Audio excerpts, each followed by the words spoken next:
भगवते वासुदेवाय। ॐ नमो भगवते वासुदेवाय। ॐ नमो भगवते वासुदेवाय। नारायणं नमस्कृत्य नरं चैव नरोत्तमं देवीं सरस्वतीं व्यासं ततो जयमुदीरयेत्। नष्टाप्रायेषु अभद्रेषु नित्यं भागवत सेवया भगवती उत्तमश्लोके भक्तिर्भवति नैष्ठिकी। हरि ओम तत्सत्। We are reading from Srimad Bhagavatam, Canto 1, Chapter 2. Let me mute. Where is it? Let me mute.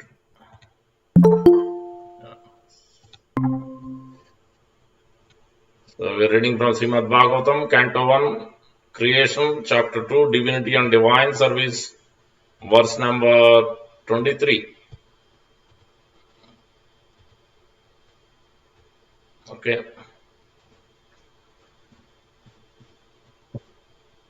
Sattvam rajastama iti prakrute gunaste. Sattvam rajastama iti prakrute gunaste. Yukta para purusha eka ihasya datte. Stiti adaye hari virinchi hareti sangha. Shreyamsi tatra kalu sattvatano nrunamsyu. Sattvam rajastama iti prakrute gunaste yukta para purusha eka ihasya datte. Stiti adaye hari virinchi hareti sangna. Shreyamsi tatra kalu sattvatano nrunamsyu. One more time. Sattvam rajastama iti prakruter gunaster yukta para purusha eka ihasya datte. Stiti adaye hari virinchi hareti sangha. Shreyamsi tatra kalu sattvatano nrunamsyu. Synonyms. Sattvam, goodness. Raja, passion. Tama, the darkness of ignorance. Iti, thus. Prakrute, of the material nature. Guna, qualities. Taihi, by them. Yukta, associated with. Para, transcendental. Purushaha, the personality. Eka, one. Iha asya, of this material world. Of this material world. Datte, accepts. Sthiti adaye, for the matter of creation, maintenance and destruction, etc. Hari, Vishnu, the personality of Godhead. Virinchi, Brahma. Hara, Lord Shiva. Iti, thus. Sangna, different features. Shreyamsi, ultimate benefit. Tatra, therein. Kalu, of course. Sattva, goodness. Tano, form. Nrunam, of the human beings. You, derived. Translation by Divine Sri Bhaktivedanta Swami Prabhupada ki jai. The transcendental personality of Godhead is indirectly associated with the three modes of material nature, namely passion, goodness and ignorance. And just for the material world's creation, maintenance and destruction, he accepts the three qualitative forms of Brahma, Vishnu and Shiva. Of these three, all human beings can derive ultimate benefit from Vishnu, the form of quality of goodness. Please repeat, reading from 1 to 23. The transcendental personality of Godhead is indirectly associated with the three modes of material nature, namely passion, goodness and ignorance. And just for the material world's creation, maintenance and destruction, he accepts the three qualitative forms of Brahma, Vishnu and Shiva. Of these three, all human beings can derive ultimate benefit from Vishnu, the form of the quality of goodness. So we'll try to understand this verse. Om Ajnanatimirandasya Gnananjanasalakaya Chakshurunmilitam Yena Tasmai Sri Gurave Namaha. Mukam Karoti Vachalam Panghum Langete Girim Yatkrupatamaham Vande Sri Gurum Denatarinam Paramananda Madhavam Sri Chaitanya Iswaram Vancha Kalpatarubhyasya Krupa Sindhubhyayevacha Patitaram Pavanebhyo Vaishnavebhyo Namo Namah. Jai Sri Krishna Chaitanya Prabhu Nityananda Sri Advaita Gadadhara Sri Vasadi Gaura Bhakta Hare Krishna, Krishna Krishna, Hare Hare, Hare Rama, Rama Rama, Hare Hare. Sri Chaitanya Manobhishtam Stapitam Mena Bhutale Swayam Rupa Kada Mahyam Dadati Swapadantikam. Shri Rupa Goswami Prabhupada ki jai, Shri Prabhupada ki jai, Gaur Bhakta Vrinda ki jai. Thank you for joining today on this auspicious Pasankusha Ekadasi. So here we are in Canto 1, Creation, Chapter 2, titled Divinity and Divine Service, verse number 23. Very important chapter. So we'll just quickly cover what exactly the Chapter 1 is talking about, what is the connection from Chapter 1 to Chapter 2, and we'll look at quickly the summary of Chapter 2, the sections. And then we'll dive into this particular verse, what exactly this verse is talking about. So here, first 6 questions, the Srimad Bhagavatam begins. There are many parallels in Srimad Bhagavatam for that fact. So here, first Srimad Bhagavatam begins here, Canto 1, Sota Goswami, Saunaka and other rishis assembled in Naimisharanya, which is even now it is there, near Ayodhya. So, Hamsa, it is called. So, there, these rishis assembled. Saunaka is the leading person out of all of them, thousands of sages assembled. And they are asking to Sota Goswami. So, this is where actually this book is beginning. But in reality, Sota Goswami heard from Sukadeva Goswami. That is beginning in Canto 2. Canto 1 and 19 chapters are there in this first canto of Srimad Bhagavatam. The last chapter we see that appearance of Sukadeva Goswami, and Parikshit Maharaj is asking, is about to die in 7 days. So then Canto 2 is when actually the real first time Srimad Bhagavatam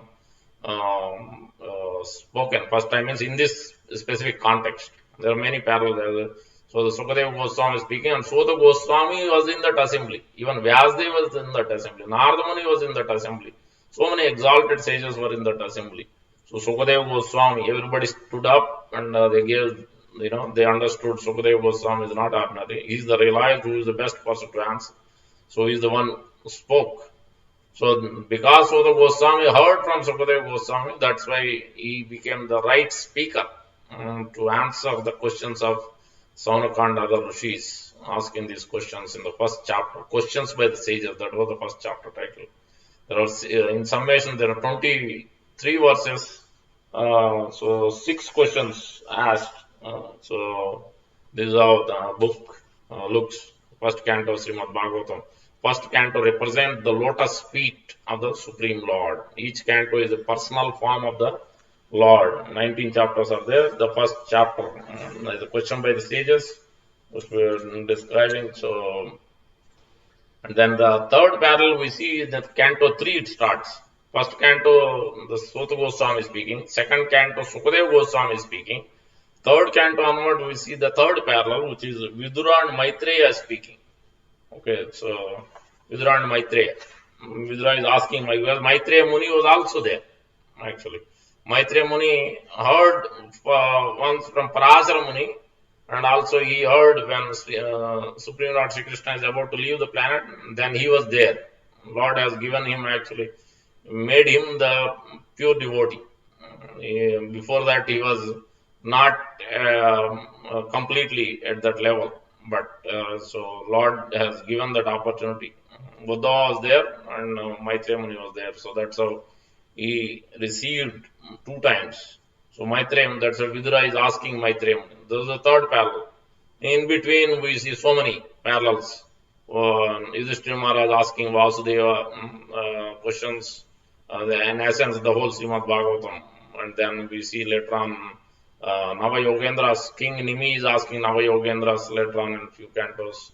So, like that, there are a few parallels, but the main biggest 3 parallels are these. And then, 23 verses in this first canto of Srimad Bhagavatam. Anyway, coming back to the 6 questions, ultimately there are 6 questions asked in the first chapter. The 6 questions are, first one is, what is the ultimate good for the people in general? This is verse number 9 of the first chapter. What is the ultimate good for the people in general? And the second question asks, what is the essence of all the scriptures? Okay, then the third question is asked, why did Krishna appear, Lord Krishna appeared in the womb of Mother Devaki? And then the fourth question asked, please narrate the pastimes of the Supreme Lord, Leela Avataras. Then the fifth question was asked, please explain the Guna Avataras in relation with the maintenance, creation, maintenance, destruction.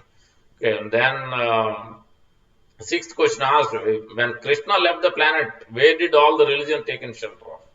These are the 6 questions from 23 verses in the first chapter. That was the summary of these 6 questions. Now, immediately this whole Srimad Bhagavatam, to answer these questions, these 6 questions are not a simple question. These are very, very long and elaborate answers has to be given. So that's the whole Srimad Bhagavatam was spoken to address these 6 questions. But in brief, this is addressed 4 questions. First 4 of them are addressed in this particular chapter, Divinity and Divine Service. Understanding the position of the Supreme Lord and understanding and attaining and performing devotion service and attaining it. So 3 things. In the first chapter also, I forgot to mention, other than these 6 questions, first, second, third verses are super important of Srimad Bhagavatam. It is establishing the whole essence of Srimad Bhagavatam. It is giving the clear details of our position of the Supreme Lord. Who Supreme Lord is? Janmadhyas Om Namo Bhagavate Vasudevaya. Then it starts with Janma Adhyasyata Anvayad Varatascha Deshu Abhigna Swaratene Brahmadaya Adikavaye Muhyanti Suraya Tejo Varim Patam Yatha Vinimayo Yatra Sarko Dhanasvena Sada Narastakokam Satyam Param Dhimahi. So it is ending with the Gayatri mantra. Param Satyam Param Dhimahi. So Janmadhyasya, the creation, maintenance, destruction is coming from the Supreme Lord. The original, all the rasas, starting with conjugal rasa and all other rasas, Sakyaras, Shantaras, Dasaras, all the Vatsalas, all other secondary rasas, 5 primary rasas and 7 secondary gonaras, all coming from the Supreme Lord. He is the Rasovaisaha. So in this way, so and it is also giving that Sambandha and Abhideya and Prayojana. First verse is teaching, in essence, our relationship with the Supreme Lord. All living entities having a relationship with the Supreme Lord, that is Sambandha is being established. And then the second verse is talking about, now you understood your relation with the Supreme Lord, who you are, who is the Supreme Lord, then we must act on that relationship, that is Abhideya, acting on that relationship. And third verse is talking about Prayojana. Prayojana means ultimate benefit, ultimate goal. What is the purpose of knowing the relation and acting on that relation? If there is no goal, there should be something. There should be rasa. There should be enjoyment. Obviously, in material world, it's all after material enjoyment. But there is rasa. They are trying to get some rasa out of it. That's why they are after different types of enjoyment. So, but this is, we are talking about the transcendental rasa, transcendental melos, highest rasa, highest enjoyment. So that is what first 3 verses. I am just giving very high level synopsis. So these are there in my YouTube channel long back. I think it's been a year and a half or more maybe, or at least more than a year and a half, I think, a year. So you can look into that. You'll see these 3 verses, 1.1 and 2 and 3. Very, very important verses. So these 6 questions asked in the that first question is in the verse number 9. Then next question is question number 2 is 11. And the third question is verse number 12. And then the And then your fourth question is verse number 17, fifth is verse number 18, and last question is 23, last verse of the chapter. This is how the chapter 1 is summarized, understood as. Hope you all able to capture that. Now, the brief answers for question 1 to question 4 is given here in this chapter 2. And we will come to the quick summary. So, just I will give quick summary the answers here. The first question is, what is ultimate good for the people in general? This is answered in the second chapter, current chapter which we are discussing. In the verse number 6 and 7 and 20 up to 27. But mainly the 1.2.6 and 7 is addressing the first question. What is ultimate good for the people in general? Sreya, not Preya. Preya means temporary, but Sreya means ultimate benefit. What is ultimate good? What is that? So, Savai Pumsam Parodharmo Veto Bhakti Radokshye Ahituki Apradada Ayatma Suprasidat. So that is what it is telling. So that ultimate Parodharma, the topmost dharma is loving devotion to the Supreme Lord without any other motives. Ahituki Apradada. It never stops. Ahituki Apradada. Undeviated, uninterrupted. So that means it is not after dharma, not after artha, not after kama, not after moksha even. It is beyond that. Pancham Purushartha, which is developing our love, original love with Krishna, then automatically that will reflect in our relationship with the spiritual master, in our relationship with all living entities, including family members, friends, and all living entities. Because that is not centered around right now. So that's why it is not actually becoming permanent. There is some tinges of own, enjoyment. It is not most of 99% is rotating around our own. We being the center, we trying to enjoy ourselves. What is in it for me? What I'm going to gain? So it is not in loving relationship with Krishna. So that's what we see here. So that is the first question as answered in that 6 and 7 verses and up to 27. But 6th verse is the main verse, 1.2.6. And the second question is what is the essence of all the scriptures?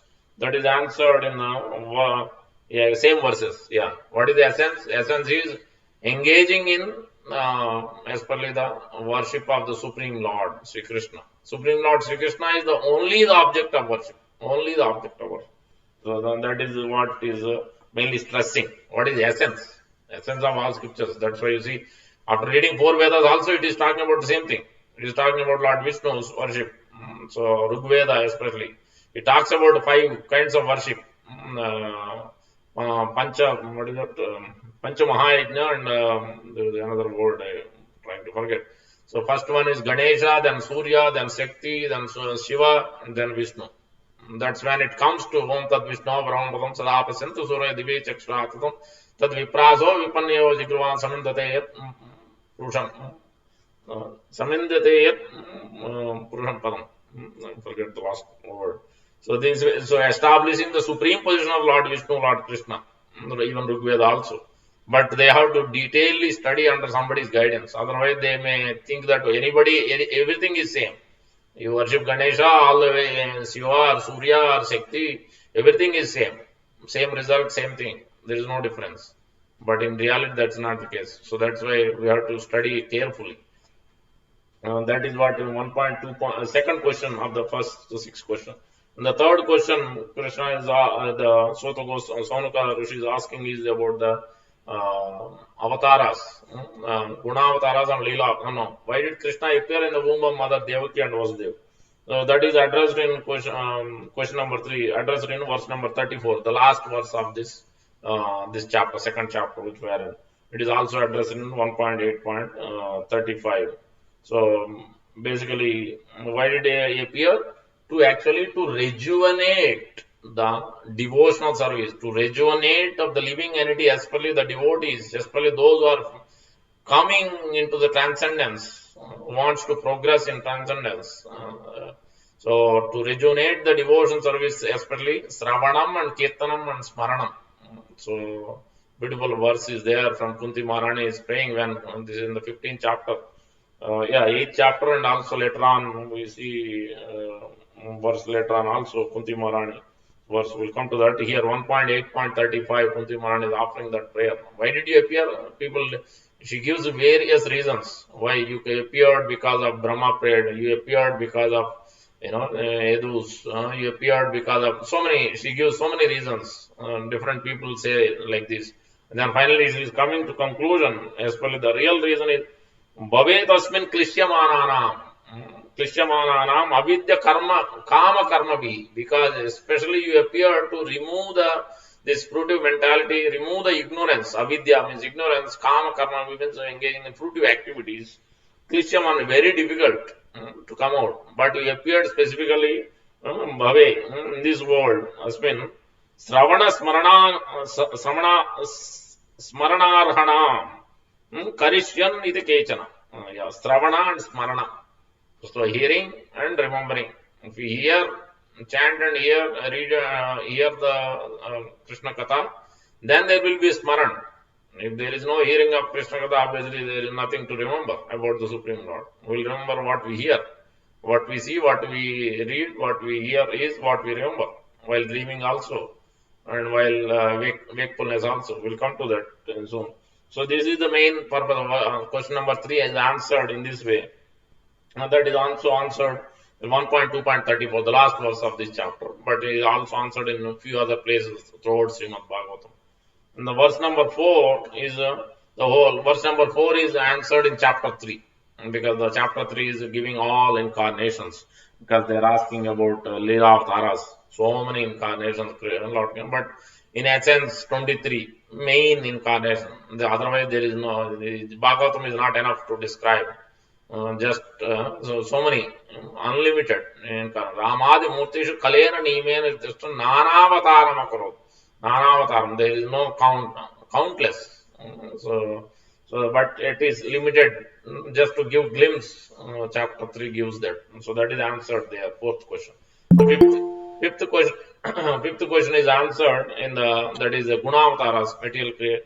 That is answered in today's verse, one of the verse. Little bit indirectly, but the actual answer is given 30 to 33. The last verses of this chapter, 30 to 33, about the Gunavataras, Lord Brahma, Lord Shiva, Lord Vishnu. Then the last question is when Krishna left the planet, where did all the religion take action? That is Srimad Bhagavatam. Krishneshwadhamopagate dhamma gnanadivi kalo nastam drusam esha puranarko dunodita. Just like sun has arisen, like that when Krishna left means he is here, he is there everywhere. But so in different ways we can understand. Sun is always there. Sun is disappearing here means sun is set. Doesn't mean sun is not there. Sun is always there. Same way Supreme Lord also is there in a different features, in different incarnation, different forms. So, but he winded up his in his original two-handed Shamsundar form, two-handed Dwaraka or four-handed Narayana form in Dwaraka Krishna, Madhura Krishna. At least he became aprakat. We cannot see him directly. But there is aprakat Leela is going on, unmanifested Leela is going on. In Vrindavan, he is always there. Supreme Shamsundar Krishna is always there in Vrindavan. So he is never lost. Anyway, these are the 6 questions answered. Now coming to the second chapter, Divinity and Divine Service, already 728. So, second chapter, synopsis. There are 6 sections in this chapter. So that everything must be understood systematically. Bhagavad Gita, Srimad Bhagavatam, whatever book, Nectar, Devotion, is open. Everything is very systematically categorized. The systematic presentation by whether it's a Lord directly speaking Gita or the Srimad Bhagavatam, different pure devotees, his representatives are speaking. But in that case also, everything is very systematically presented. It is not haphazard.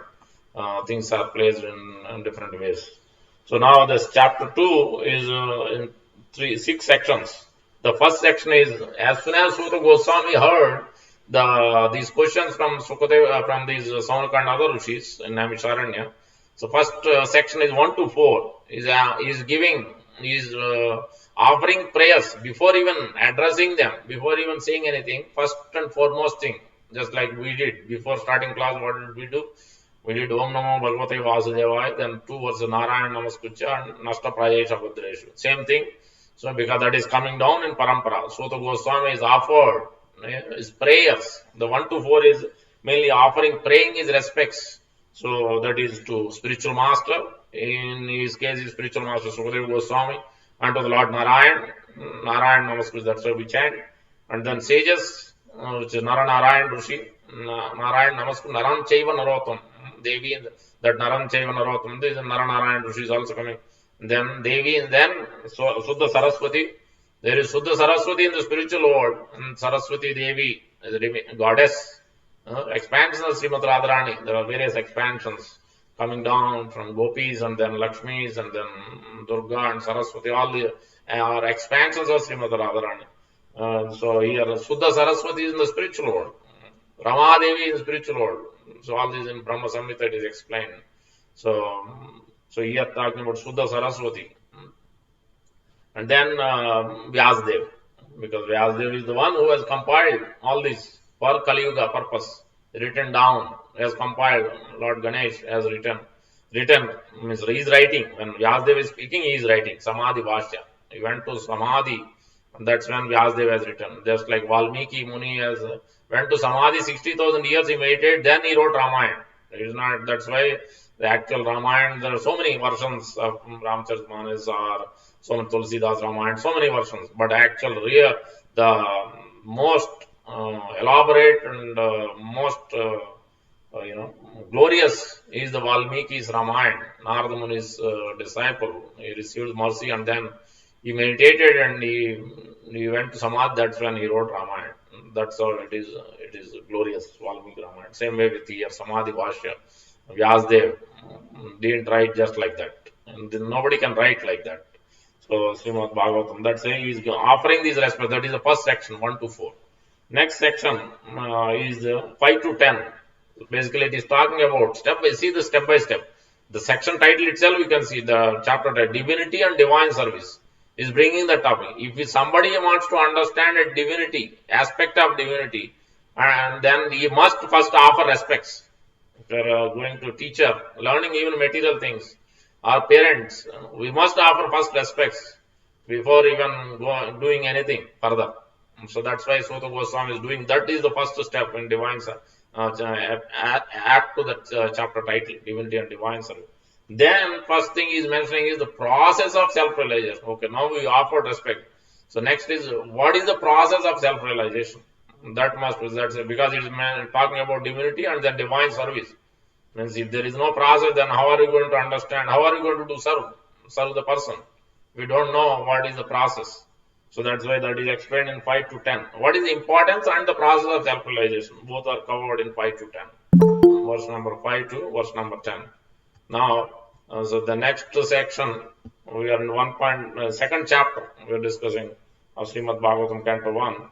So the third section, 11 to 15, that's chapter 2 summary we are discussing. 11 to 15, very, very important. No, the fourth section is very, very 11 to 15, Suta Goswami speaking, satisfying Lord Krishna by devotion. Okay, first you understood, the first section is offering prayers to your predecessors. So don't be, sometimes we get caught up, we ignore this person, we ignore means what actually who has helped us before. Because of our opulence, because of our money or job or whatever, we might be in a good situation, then we forget. But Suta Goswami is not doing. He actually offered from all the way, Guru to Lord Narayan to Vyasdev to Saraswati, all, so that he can speak. Otherwise, there is no possibility of him speaking 12 cantos, what Sukadeva Goswami has heard for many months and days and ago. It is impossible task. So only by mercy. That's why we offer that before starting class. That is the first thing we do. Taking mercy from Guru and Parampara, especially starting with Rupa Goswami and then Prabhupada, then our Guru, then we discuss. Otherwise, there is no possibility. We don't know what quality we have, what qualification we have, what knowledge we have. It's nothing.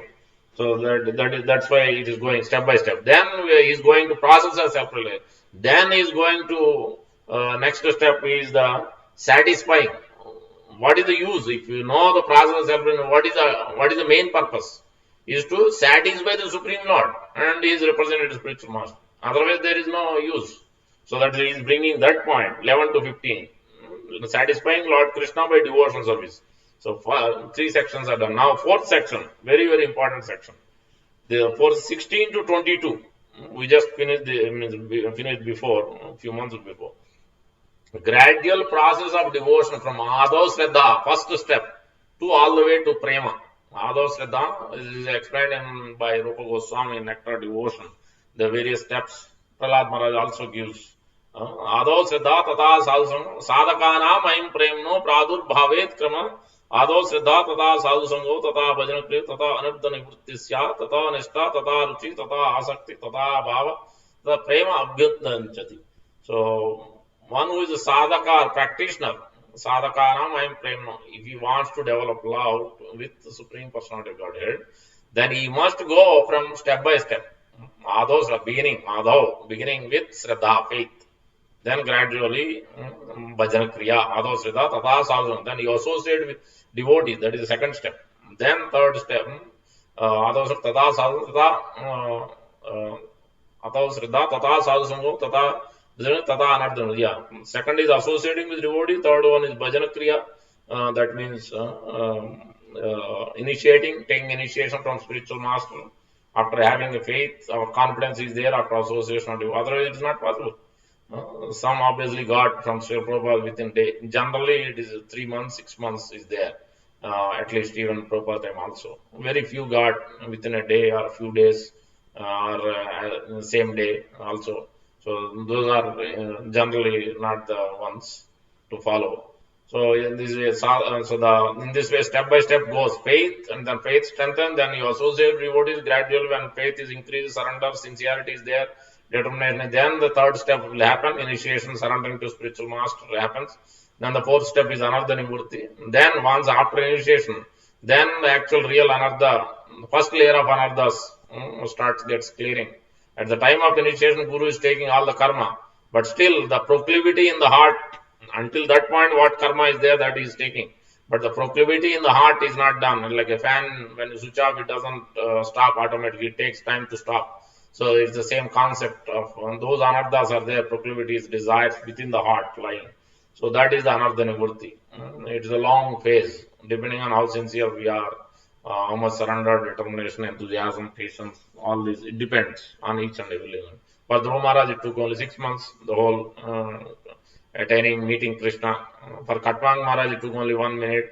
So it depends. It all depends on how serious we are.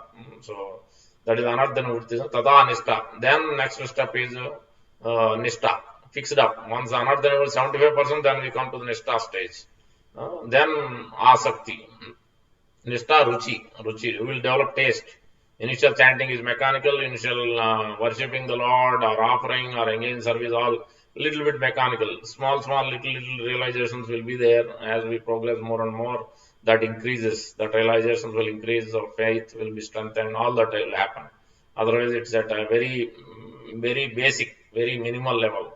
So that's why we are not able to move much forward because things are getting blocked because of anarthas. We don't have enough conviction, faith, and strength. So Nishta means it's a very strong faith. No questions. Nobody can shake his faith. Nobody. Every day he will do, no matter what. That is Nishta, strong faith. Then Ruchi, he develops taste after going through certain time, certain days. The Nishta, developing taste in chanting and everything, in each and every aspect of the world. Then Ruchi, then that is the taste. Then Asakti, complete attachment. Sakti means attachment. Asakti means complete attachment to the Lord's lotus feet and spiritual master and every aspect of this. Asakti. Then from Asakti stage, then he will be able to perceive the Lord like Narada Muni is able to perceive. So now theory is explained, practicals is coming. 5th chapter of Narada Muni is his own story is explaining. He is giving all these details. How he went from Adav Shraddha to Prema. He is explaining his own story, what has happened. From Swanapa Sudra, how he became Prema Bhakta, how he became Narada Muni. So that's why it is not a theory. Srimad Bhagavatam gives so many examples after example to substantiate, to give us confidence, to teach us, to revive our lost relationship, to remind us this is not the permanent place where we are in. So this is not the permanent body either. The material world is not the permanent either. So, so that is the asakti. Then now we start hearing little bit either one time, hearing or seeing, mostly generally hearing. Then Lord will disappear. Asakti. So for Narada it happened in this asakti stage. Then bhava, ecstatic symptoms. Then the final stage is prema. The anartha nivurti from 75% gradually it changes. When it touches the prema, then that means zero anarthas. 100%. Not a tinge. No passion, no ignorance, no goodness. It is Suddha Sattva, pure goodness. Even being in this material body, everything becomes pure, fully. Even being in this material body, in this body also. So this is the steps, which this is the what 16 to 22. 10 steps. 10 steps are being described here. And this is almost similar to Chaitanya Charitamrita. We see Srila Krishnadas Kaviraj Goswami's Tirobhav tomorrow. Tomorrow is a very important day. Auspicious. Today's Ekadasi is also for some for those who follow Ekadasi to Ekadasi, Damodar month is starting today. For those who want to generally in ISKCON follow Purnima to Purnima, which is on 20th Wednesday is Paurnami. Purnima to November 18th, Thursday is Damodar month, Kartik month starting. But those who follow Ekadasi to Ekadasi, that is starting today. That's why in Damodar month, last 4 days, Bhishma Panchak is there. When Ekadasi ends, Uttana Ekadasi, Mahavishnu getting up, waking up from Chaturmas, 4 months of is divine sleep, not like our sleep. He's not really sleeping like us. So he is in that Yoga Nidra. So that is the Chaturmasa period. And then he is waking up at Uttana Ekadasi. That is Pasankusa Ekadasi to Uttana Ekadasi is this period of Damodar month, Kartik month. Then he is waking up, fasting from Vruddal. We're supposed to do. Then the last, after Ekadasi to Purnima, those 4-5 days is Bhishma Pancha, 5 days of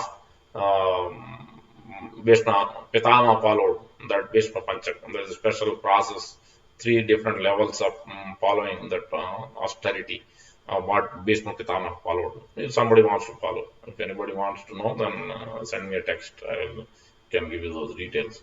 That is, so this is tomorrow is auspicious day of Sri Raghunath Das Goswami, who is one of the 6 Goswamis, Rupa Goswami, Sanatana Goswami, Jiva Goswami. Jiva Goswami is younger. Raghunath Das Goswami, these 3 are main. Rupa, Sanatana, Raghunath, 3. Sambandha Videya Prayojan, Acharyas. And then, but Rupa is the principal out of them. So, Sanatana, even though he is the elder brother, Rupa is, we are called Rupa Anugas. So Sanatana, tomorrow is Raghunath Das Goswami, who is the Prayojana Acharya, is the disappearance day, and also Raghunath Bhatta Goswami is also his disappearance day, and Krishnadas Kaviraj, who is the author of Chaitanya Charitamrita. He received 10 gifts, just like here it is mentioned 10 steps, 10 gifts from Adhav Shraddha to Krishna Prema, verse number 16 to 22, 4th section of this chapter. So same way 10 gifts Krishnadas Kaviraj Goswami received by the mercy of his spiritual master in this case is Lord Nityananda, Lord Balaram in this case. By his mercy, he is able to go from this one stage, although he is able to get the mercy of ultimately Radha Madan Mohan. By his mercy, he is able to write at the 99 years old. He wrote Krishna, this Chaitanya Charitamrita. At that age, by the mercy, he received these 10 gifts by the mercy of Lord Nityananda. He could attain highest perfection by the mercy of Lord Nityananda in a dream. Lord Nityananda gave his process and steps what to do. So anyway, that is the 4th section. The 5th section is 23 to 29. Today's verse 23 is coming in this section of 5th section, 23 to 29. Basically, it is explaining about Lord Krishna's position, Lord Krishna, Lord Vishnu's position is beyond the 3 modes of materialism. That is the main point, stressing. One who is serious about liberation, they must take shelter of Lord Vishnu, Lord Krishna. That is the main focus point of this particular section. And then verse number 30 to 34, the last section of this chapter, We are in 1.2.23 today. We are discussing Srimad Bhagavatam, Canto 1, Chapter 2, Divinity and Divine Service. So the last section is 30 to 34. It is describing Lord is transcendental to the material world. Even though seemingly he is creating, he is maintaining, he is destroying indirectly, but he is completely transcendental. He is not attached to. He doesn't get directly associated with this. He is not attached. He is fully renounced. He is indirectly doing, and he is fully renounced. He is fully transcendental to the material world. First is creating, and then maintaining, then destroying, and then this constant is going bhutva. So this way, these are the so the first 6 questions asked in the first chapter. So what is ultimate good for the people in general? What is the essence of all the scriptures? Why did Krishna appear in the womb of Mother Devaki and was there? What are the pastimes of the Supreme Lord Leela Avataras, and what are the Guna Avataras? 5th question, 6th question, when Krishna left the planet, where did all the religion take place? These are the 6 questions in the first chapter. In the second chapter, we're discussing the first 4 questions are answered in this chapter, chapter 2, and the last 2 questions are answered, the Leela Avataras and when Krishna left the planet, where did all the religion? That is answered in chapter 3. And then whole Srimad Bhagavatam is an answer in essence, but briefly, immediate answers are given in chapter 2 and chapter 3. That's why chapter 2 is very, very important. One wants to understand divinity about the Supreme Lord and attaining and performing devotion service and ultimately attaining divinity, godly, not God, to become godly, pure soul, come to that pure goodness. So that is the main purpose of this chapter. And quickly I'll run through, and then we have to come to already 7:45. We haven't even started discussing about this verse. So the 6 sections we discussed, so that we remember. Remembering is very important.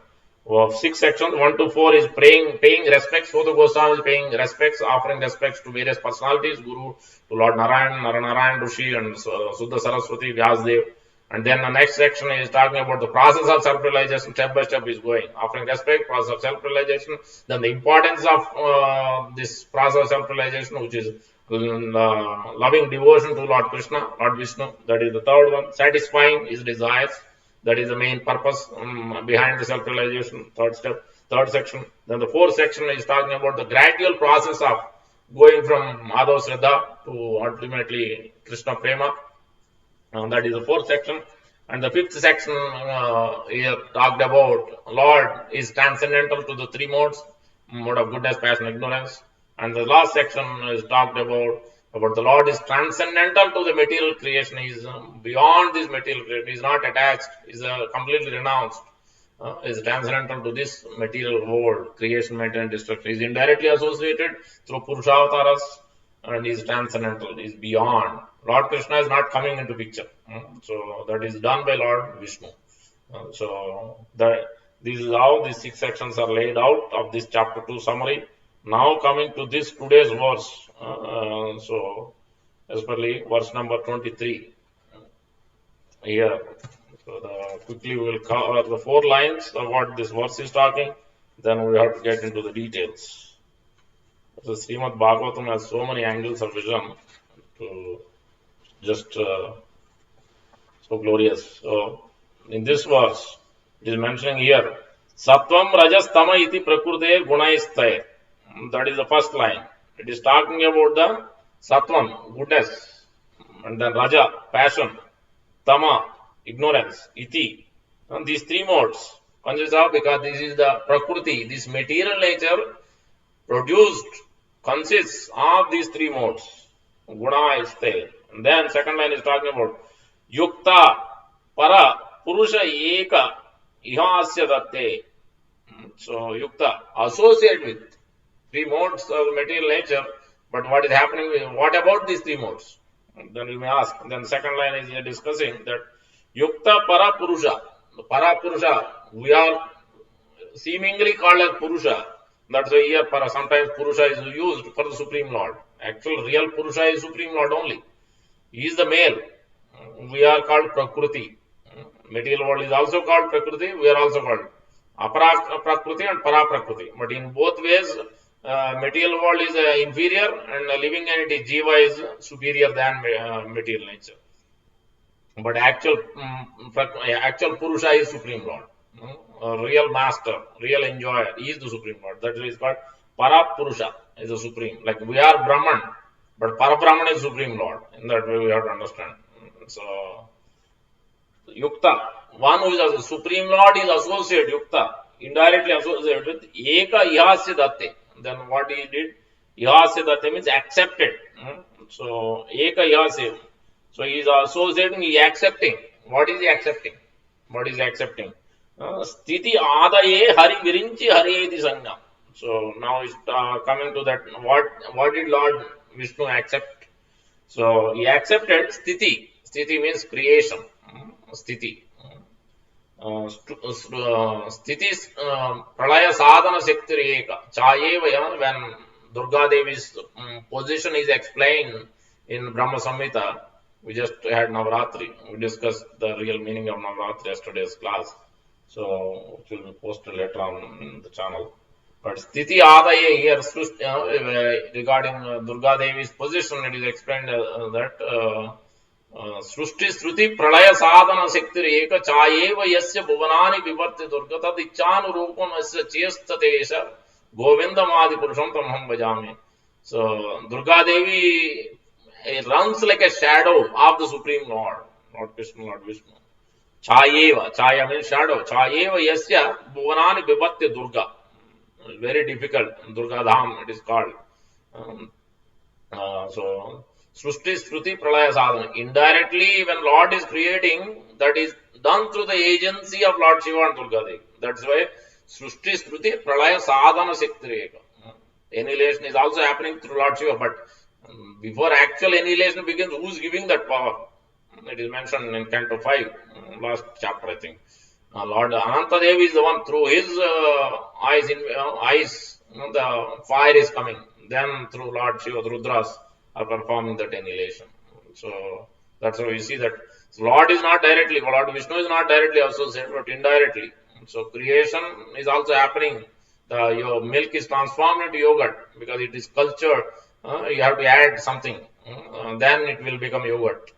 So yogurt cannot become milk, but milk can become yogurt. So that's why Lord Vishnu's position is different from Lord Brahma and Lord Shiva. Okay. Lord Vishnu is Vishnu Tattva, and Lord Brahma is Jiva Tattva, higher living entity than us. And then in between Lord Vishnu and Lord Brahma is Shiva, Lord Shiva. So he is not Jiva. Lord Shiva is not Jiva. He is almost as good as Lord Vishnu. Almost. When Lord wants to create this material world, then he is extending his position as Sadashiva is there in the spiritual world. In this world, he is expanding as Shiva and 11 Rudras in the material world. But he is there permanently, eternally, he is there in Sadashiva Loka, which is below the Vaikuntha Loka, within Vaikuntha.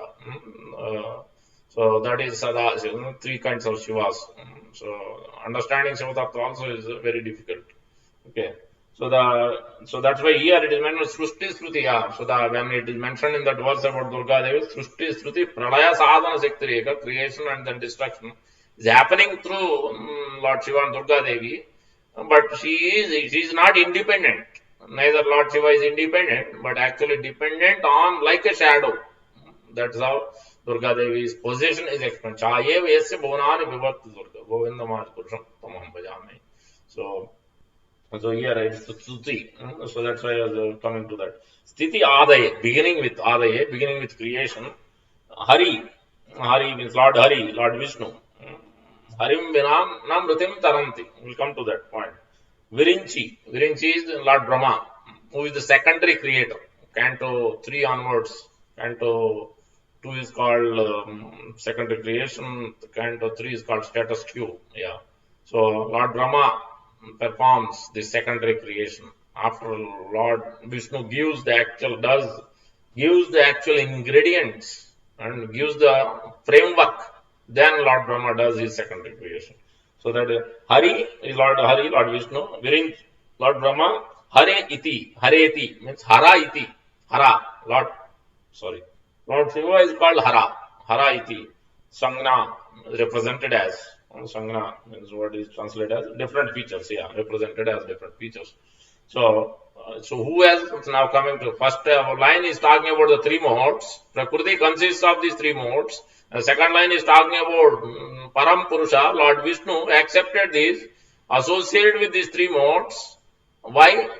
Because of indirectly associated with three modes because of for creation, maintenance, destruction.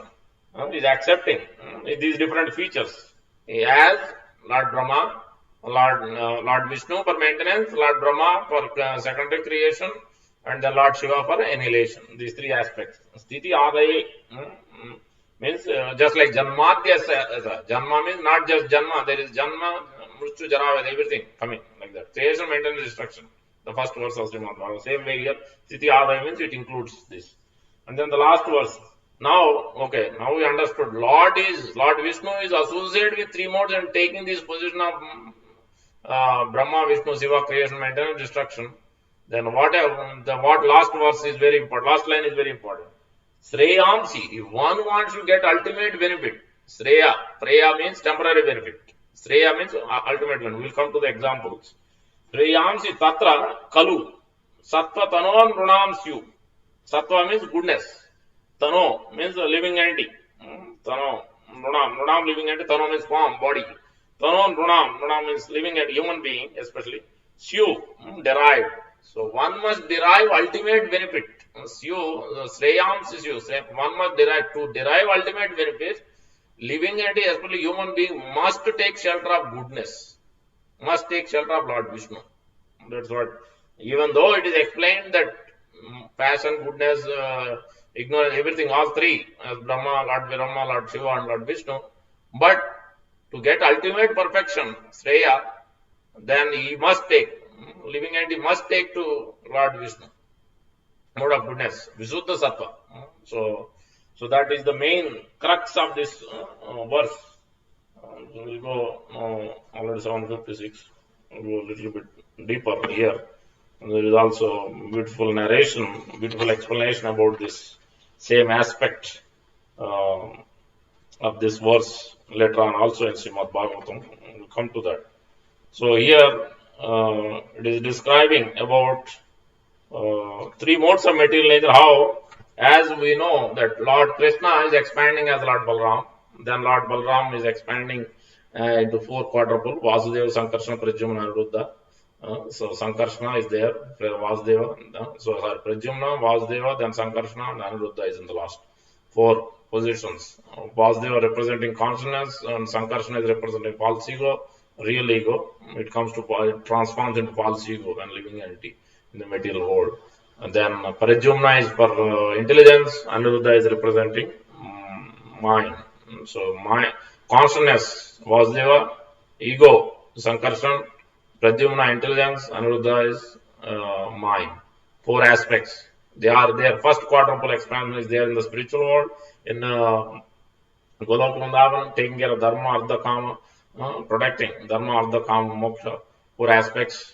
Rigveda, Yajurveda, Samveda. These four quadrangles explained in Brahma Samhita. Then from that first Sankarsana, Mahasankarsana, then Lord Narayan is coming. Then from Lord Narayan, second quadruple, Vasudeva, Sankarsana, Pradyumna, Anuruddha is coming. That second quadruple expansion is there in the below, the topmost in Golok Vrindavan. Then the below rest of the Vaikuntha planets is there, this second quadruple expansion, Vasudeva, Sankarsana, Pradyumna, Anuruddha. From that second Sankarsana, second quadruple form, four, they are called D camp of Lord Krishna. D camp, 8 D camp of Lord Krishna. They are assisting in different ways, taking care of certain functions. Then from second quadruple Sankarsana, they are called Mahasankarsana. Then from there, actually these Purushavatas coming, who are called Karanodaka Sai Vishnu, first one, and then Garbhodaka Sai Vishnu, then Kshirodaka Sai Vishnu. When we talk about Super Soul, a Paramatma, that is Kshirodaka Sai Vishnu. So in this specific verse, who is accepting this? The Vishnu, when it says Kshirodaka Sai Vishnu is accepting, is there in this material world.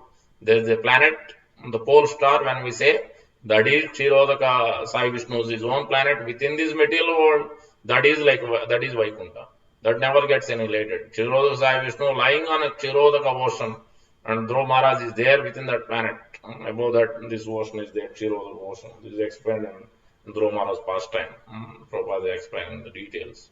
So that in other place also it is explained, this Kshiroda ocean, Kshiroda Sai Vishnu lying down, Brahma is going whenever there is a problem, offering his prayers from the shore of the ocean. He cannot even go to the middle of the ocean where Lord is lying. Nobody can approach, even though Lord Brahma is powerful, but still he cannot. He is not powerful enough. He is not same as Lord Vishnu. So that's what. So we are insignificant, including coming to Lord Brahma also. So that lesson is also coming later on here. So that way Purushavasaras, three Purushavasaras are coming. So Lord Vishnu, Lord Krishna is not directly in touch, as you see so many expansions. His Hamsas, part and parcels. Three Purushavasaras from second quadruple Sankarshan, three Purushavasaras, Karanodaka Sai Vishnu, Garbhodaka Sai Vishnu, Kshirodaka Sai Vishnu. So they are taking care of this actual creation, maintenance, destruction. So actual maintenance is mainly handled by Vishnu, then he is delegating creation to Lord Brahma, then delegating the annihilation to Lord Shiva, annihilation. But the maintenance, Lord. So the example Prabhupada gives, these three modes. First, understanding these three modes. Three modes, mode of goodness, passion, ignorance. It is like these three modes are like a flashlight. Our life is like a flashlight, and these three modes are also like flashlight. And Prabhupada gives example: you red, blue, yellow in India. Here, red, green, yellow. Different countries, different colors are used. But either way, it is the same. Goodness, passion, ignorance is like those red light. So it is flashing. It is not red. Is not always fixed. Red is changing to green. Green is changing to yellow. This is constantly going on. Say sometimes we are in a mode of goodness, sometimes in passion, sometimes. So they are competing with each other. Always competing with each other. What we are supposed to do, that is also coming. So same way. But behind these three, in India now it's changed also. The constable or somebody is there changing from one light to another light, red, green, red, blue to yellow. But there is a person behind who is operating this. He is fixed. These are changing. He person that is fixed. Same as those who are pulling light, that is fixed. Is there. But these lights are not fixed. It is constantly changing. Same way, these three modes are constantly changing. But who is in charge of these three modes? So that is the Lord Vishnu. He is not changing. He is permanent. He is eternal. He never becomes conditioned. He never never becomes like us, becoming conditioned, bondage. No. He doesn't take any material form. His form is always Satchidananda Vigraha, always, eternally. Never becomes conditioned. That is the position of the Supreme Lord. That is one example. So here, so that is what is being described here about the three modes. And then coming to Lord, So then one people may ask, if he is expanding as Lord Brahma, Lord Shiva, you mentioned Lord Brahma, Lord Shiva and Lord Vishnu, then that means it's the same. I worship the same Lord Brahma, Lord Shiva, then it's the same thing. What is the problem? They are parts, they are expanding. Then what is the problem? Is it the same? No, it is not the same. So Prabhupada giving that example that it is not actually the same. What did Prabhupada said? So it is actually, just like the lights are changing, it is not fixed. The behind the person is actually, and the Prabhupada also gives an example. One time he saw a devotee, he saw a person who got imprisoned. So that when he was imprisoned, to get temporary reliefs, then so he was imprisoned, but he has some quality. He can do some, he's not actually, he did something by mistake, somehow or other. Then he is beaten in prison. Then superintendent is there of jail. Then he saw that this person is not really crooked, really. So then he engaged in defamation. Then he used him in typewriting and other things. But still he is in prison. He got some relief better than he is not sitting all the time in prison. But he is getting some facilities. That because of superintendent. Same way, so demigods will give facilities. Temporary relief you will get. Yes, we may go to higher planets, but they cannot give the eternal life. They cannot transfer us, living entity, jiva, into the spiritual world. That is not possible. Harim vina mritim taranti. The Paracharyas, Bhavarda Deepika, Vishwanath Chakravarti Thakur is quoting this verse, and Prabhupada quotes this in many places. I wrote this long line, yeah. Tapastu tapai prapatsu parvata datantu tirdani patastu cha agamam yajastu yagaisvai viditantu vadair harim vina naiva mritim taranti. So basically, it is talking about you may perform austerities, you may perform yajnas, you may read shastras, Vedic knowledge, but even yajnas, but it is not going to be unless that practitioner worship Lord Vishnu, Lord Krishna. There is no way to transcend these modes and go into the spiritual world. There is no other possibility. Then I discussed in one of the class 7.23 class, or no 7. I think 22. Rikishore Prabhu was giving class. I was giving that example. We see that one of the Alvar. I have a hard time spelling that Alvar's name. Aja Mangal Alvar. So in Tamil Nadu, one of the Alvars, great Alvars in Ramanu Sampradaya. So when Lord Shiva and Parvati coming down, and they saw that this Alvar is like sitting there having rags, nothing he has. So they want Parvati. They said, "Let's give something. I want to give something. Let's meet." Lord Shiva said, "No, no, no, don't do it." He is completely busy contemplating on Supreme Lord. We shouldn't go there. But she didn't listen, and she, "No, no, I want to give something." Then, so it was completely, it was bewildering situation to Lord Shiva himself. So Lord Shiva went there and he tried to give. He didn't even acknowledge that he's there because he's so busy. He is completely immersed in Lord Vishnu worship and offering things. So then he didn't even. Finally, Lord Shiva was so agitated. Then he produced something to basically create disturbance.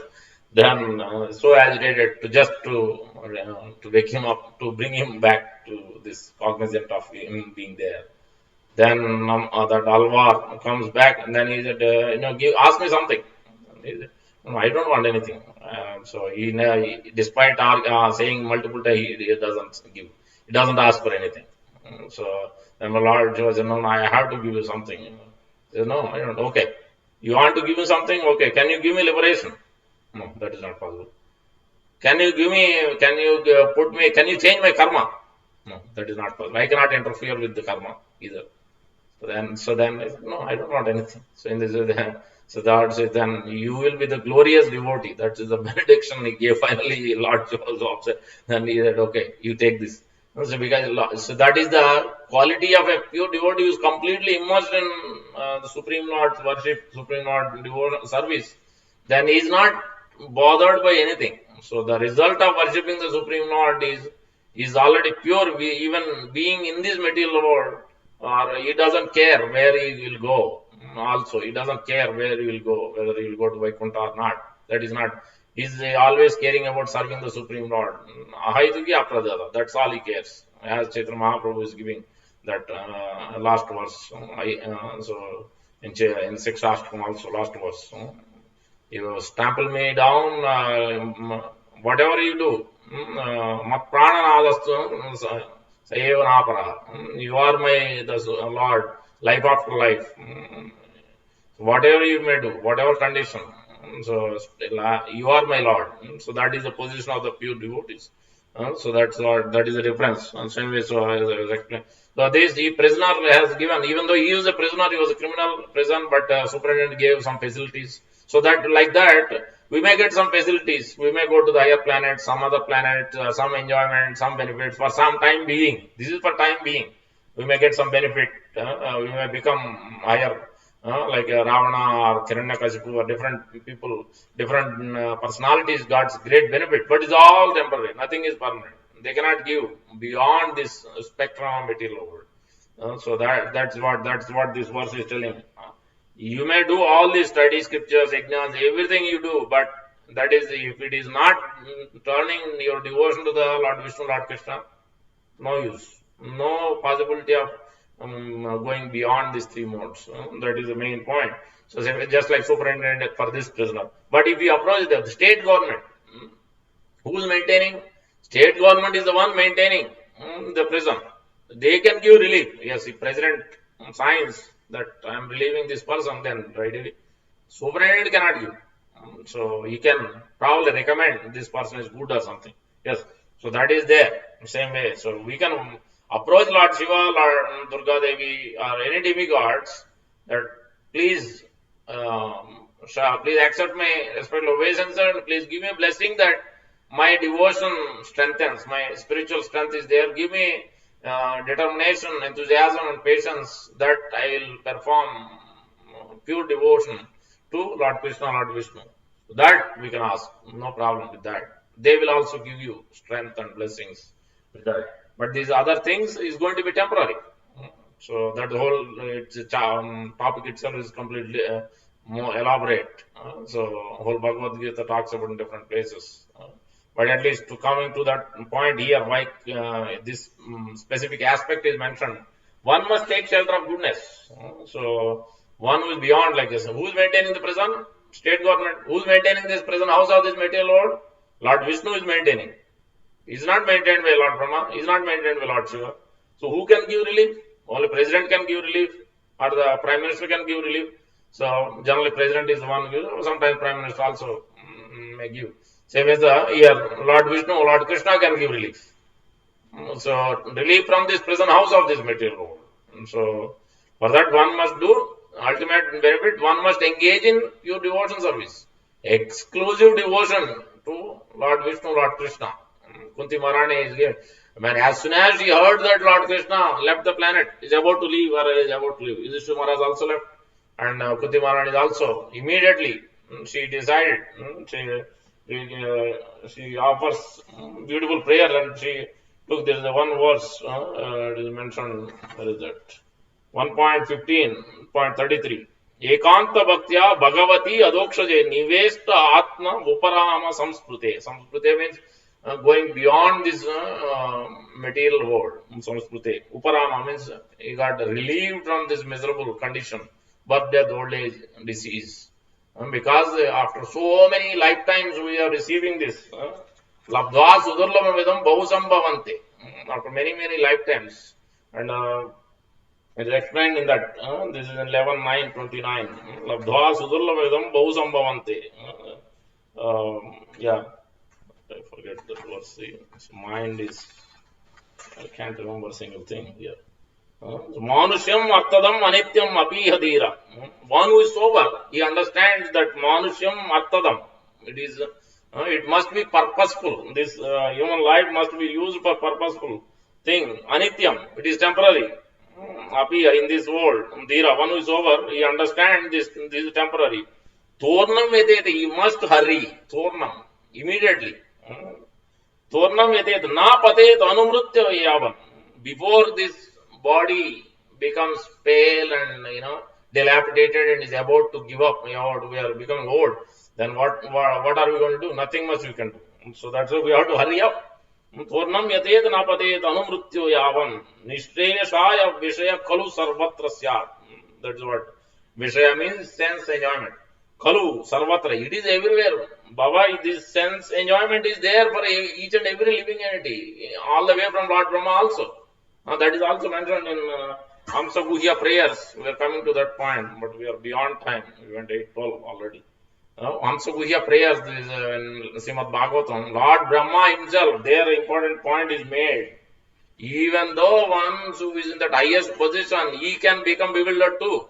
These four sons, Sanaka, Sanatana, Sanat Kumara, Sanandana, four Kumaras asked Lord Brahma, then how can somebody go beyond these three modes of material nature?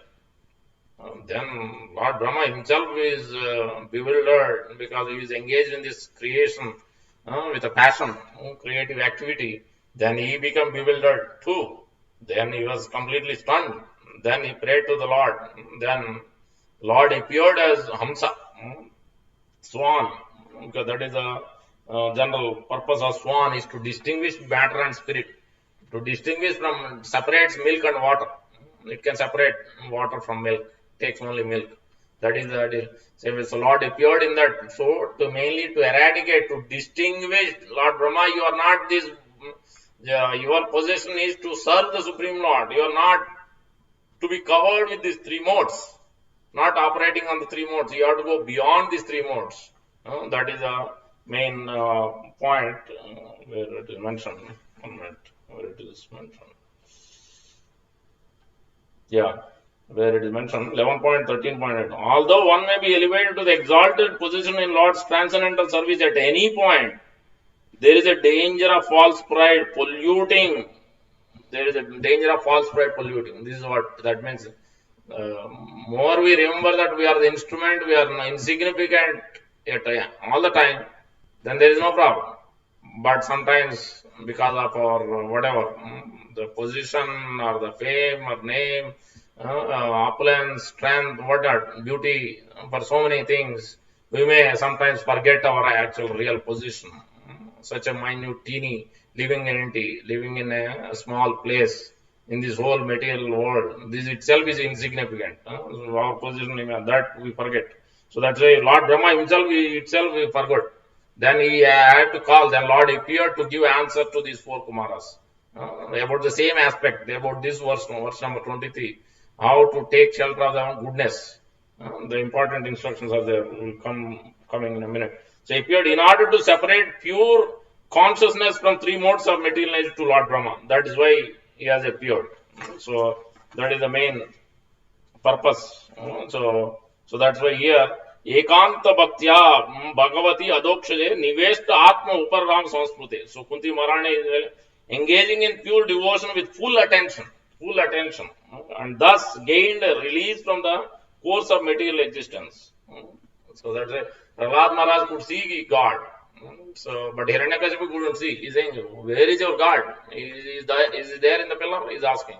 Because he can see everywhere. Because with Ekanta, with exclusive devotion, 1 point attention, completely focused, his mind, intelligence, how we will come to that? So that is what is the main instruction here. So the three modes of material nature, we have to take shelter of goodness. So what does that mean? So here, mainly, so the Prabhupada also in the purport is talking about Lord Vishnu, as I explained from Krishna to these Purushavataras, Lord Vishnu is taking care of this indirectly. It's not even directly. Lord Krishna, first of all, is not no way related with creation. He is completely aloof. Lord Vishnu is in touch somewhat, indirectly.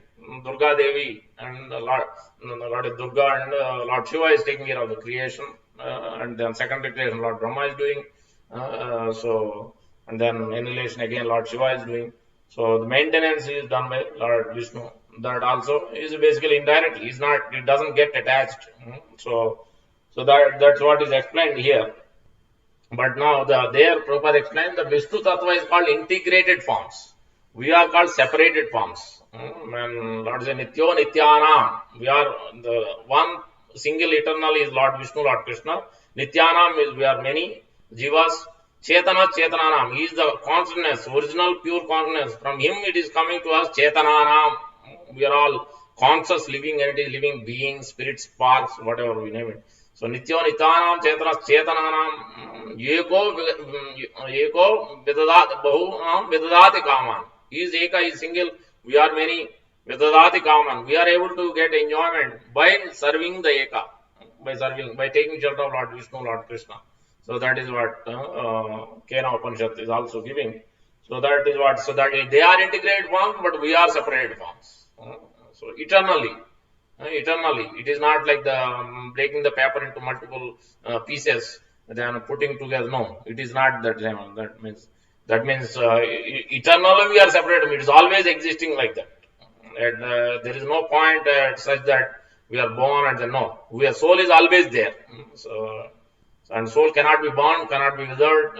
Soul is all eternal. Soul is so minute, 1/10,000th tip of the hair. So it is there, but we can't see it. It is so minute. So anyway, coming to the main point here. So where it is explained about this Hamsa Guhya prayers, there it is explained. If Krishna has become Brahma, Shiva, that we discussed. That is the Sreyansi. So we must take the shelter of goodness instead of Rajas and Tamas, which is nothing but lust and greed. Then otherwise it will influence our like a prison house. We will be captured by the prison house. Rather, we have to take shelter of the behind the person, who's person behind this in charge, maintaining. That is Lord Vishnu. So the main instructions from this from Hamsa Guhya prayers is one must be situated in mode of goodness. That is the first point. How that is, so where these things go, situated in mode of goodness is explained. The first thing, important point is staying is first point. Try to be situated in goodness. What we need to do by choosing food, what type of food we take, attitude, our attitude, work, what type of work we accept. That must be, we have to choose the work in such a way that choose the food, choose the attitude, choose the work, choose the recreation, so that the mode of goodness we have to choose in all these aspects. Further, he gives more details on this. Then what will happen is, then that is not a pure goodness. In material world, there is no pure goodness. There is a tinge of passion, a little bit, and ignorance. But at least this goodness will help. Why it will help? Krishna is explaining here. Produces religious principles. When we are situated in mode of goodness, then it will lead to accept and perform, follow religious principles. The aimed at obviously worshipping the Supreme Lord. That will be the ultimately, gradually will come to that. But if you are not even situated in mode of goodness, then there is no question of even coming to that point. So that's why first one must situate in mode of goodness. So it will strengthen gradually. Then Madhvacharya, yesterday was his appearance day. Madhvacharya further states, one who does invigorated execution of religious principles, as somebody is situated gradually in mode of goodness by these food and activities and attitude and work, recreation, then he will start performing some religious principles. Then gradually, then because of his invigorated execution of religious principle, that will strengthen the mode of goodness, and then that will destroy the passion and ignorance. So gradually you will come to that mode of goodness to Visuddha Sattva. Gradually will improve. Then this Hamsa Guhya, Lord Vishnu appeared as a swan, is telling 10 items about the situated mode of goodness. What 10 items we have to be careful about? First thing is talking about the religious scriptures. There are 3 types of Puranas. Srimad Bhagavatam, we are discussing this in mode of goodness. There are Rajasic Purana, there is Tamasic Purana also. So we have to take shelter of those Puranas which are in mode of goodness, which is talking about a mode of goodness. Okay. So that's why the first point, out of 10 items, first item is religious scriptures. Whatever we accept, those scriptures must be talking about mode of goodness. That means, so if it is talking about anything is okay, you can drink liquor, you can eat meat, everything is okay, you will achieve the same goal, no problem. You can take anything. Then that means it is not talking, that is not a mode of goodness scripture. So that must be passion or ignorance, especially Tamoguna. So yes, because different wide variety of living entities are there. So that's why Vyasadeva also had to divide Smrutis. Smruti is not divided like that, but Smruti, Puranas are divided, 18 Puranas are divided into 6 each in this goodness, passion and ignorance. So that even those people who are in goodness, at least they can take shelter of those Puranas and gradually come to passion, then gradually come to goodness like that. That's their progress, because everybody has to be reformed somehow or the other. So that's why they have given these categories, so that at least there is a way to come out. So that is the reason. So first aspect is religious scriptures, one must choose his mode of goodness. And the second aspect is pure water. One must take shelter of the pure water. Purify himself. That means taking bath 2 times, 3 times, at least minimum. Because otherwise we will get peaceful. We will be thinking straight, thinking something, beyond this sense enjoyment. That's why we take bath, we clear up these modes, the lust, greed, all those, at least for time being, we are better off when we take bath. So that's why morning and evening, one must take shelter of this pure water. We can chant Ganga 3 times also. And then further, third point, Krishna is mentioning, Hamsa Guhya, Hamsa is mentioning, Lord Hamsa, association, friendship with those who are situated in mode of goodness, whom we associate. Otherwise, when we are born, what do we have? Mostly we don't, even though we might have from the past life, but we are not operating fully like that in the childhood. But as we become more and more growing, then we start associating with so many people. And so those who are in mode of passion and ignorance, then that will automatically change our lifestyle and food and actions and work and recreation, everything. it changes dramatically. It changes our the consciousness completely. So it diverts. So that's why it is very important. Disproportionate, what Bhakti Siddhanta Saraswati Thakur was saying. What is that? One important inequality, disproportionate diversity. Disproportionate diversity.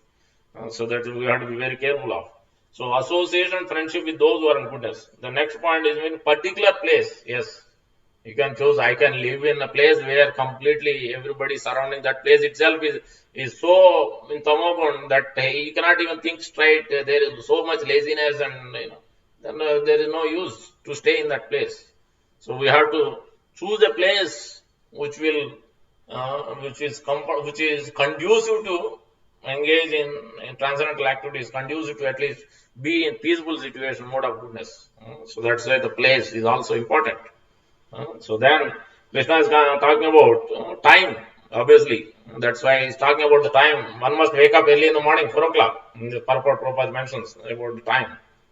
Vishnu is also, Lord Vishnu is mentioning in this. There are 40 verses or so, or 38 or so. This is 11th canto, 13th chapter. Whole chapter is talking of Hamsa Guhya prayers to 4 Kumaras, Lord Brahman / 4 Kumaras. So there these details are given very important points. Time. So one must utilize the time, mode of goodness in Brahma Muhurta, in the morning. So whatever we do, it will be permanent.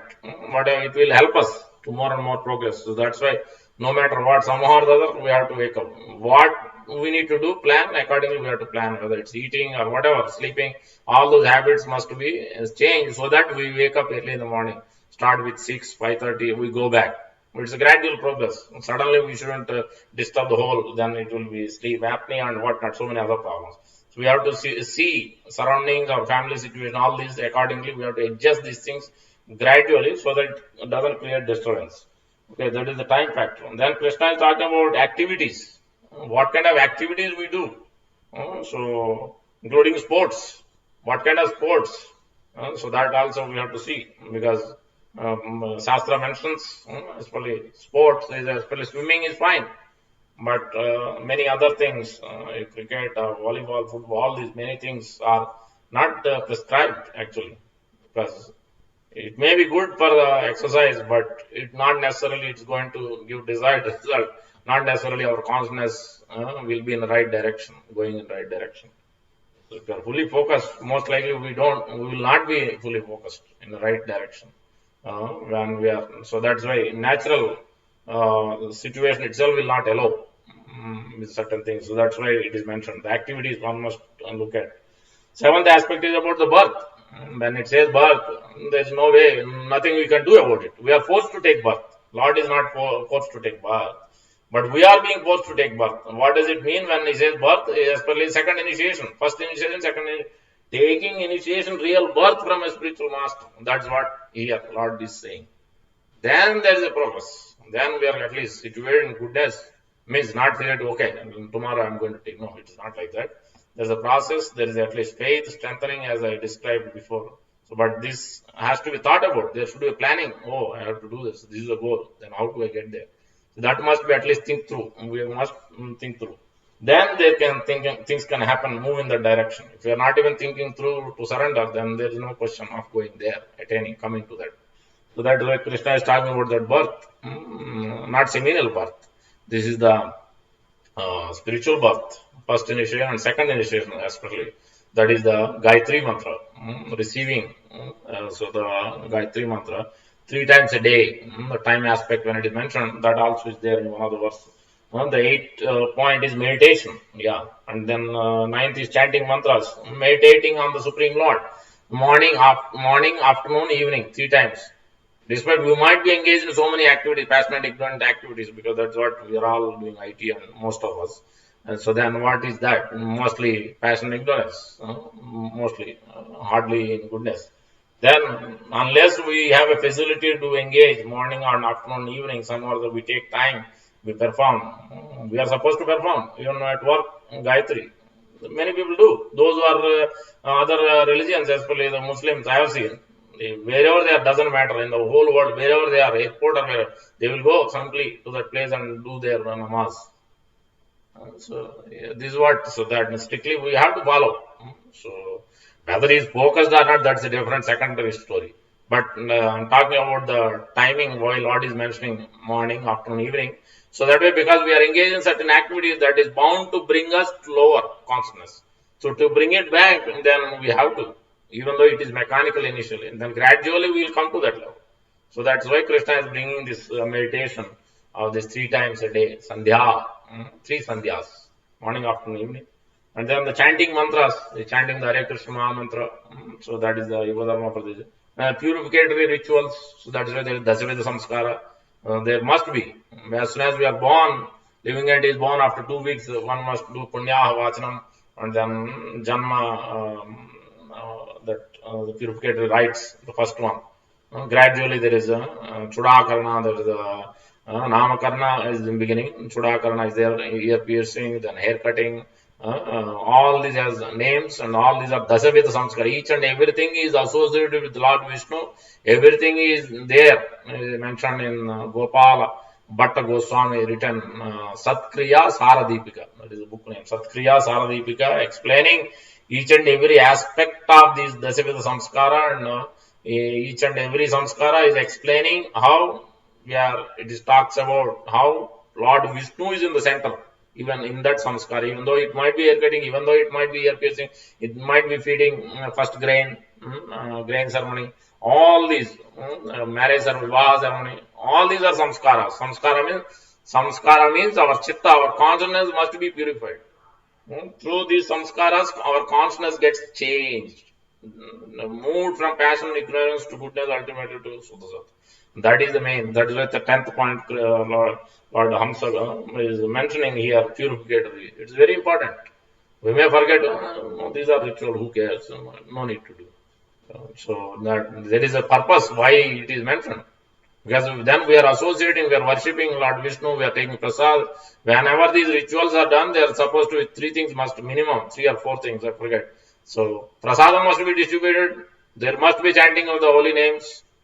There must be Sankirtan, one must hear Krishna Katha, and then take prasadam, distribute prasadam, and offer remuneration to the priest. These must be done. Otherwise, result will be opposite. Result will be different. If you want to get full result, this must be done. So that Shastra is clearly given. There is a verse in Srimad Bhagavatam or Bhagavad Gita. So that context that is clearly explained.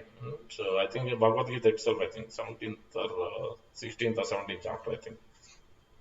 How to give charity, sacrifices, 3 modes. So that is why these 10 things. So Krishna is mentioning great sages has praised those in goodness and criticized or rejected those in ignorance, and became indifferent or left them alone, those who are in mode of passion. So by gradually following these 10 items in mode of goodness, gradually transcendental knowledge will be awakened. Transcendental knowledge will be awakened. 11.13.6. So this chapter 13, 11th canto, chapter 13. Please read yourself. Many things I cannot describe because it's just very elaborate. It's too much to take on. For some, it will be very much forceful, bewildering. So that I didn't want to describe. So, but it is good for each of us to read by our own, so that we know what the gravity is that is being mentioned. So then the next point, using our mind and body to cultivate knowledge. It is like example is given bamboo. Bamboos, sometimes they are bamboos, 2 bamboos rub each other and fire gets produced. Same way, so the mind and body. So when it is engaged in devotion service, the same thing gets automatically, the passion and ignorance is removed, we will come to goodness, and gradually as we situate in goodness, then we will come to the Shuddha Sattva.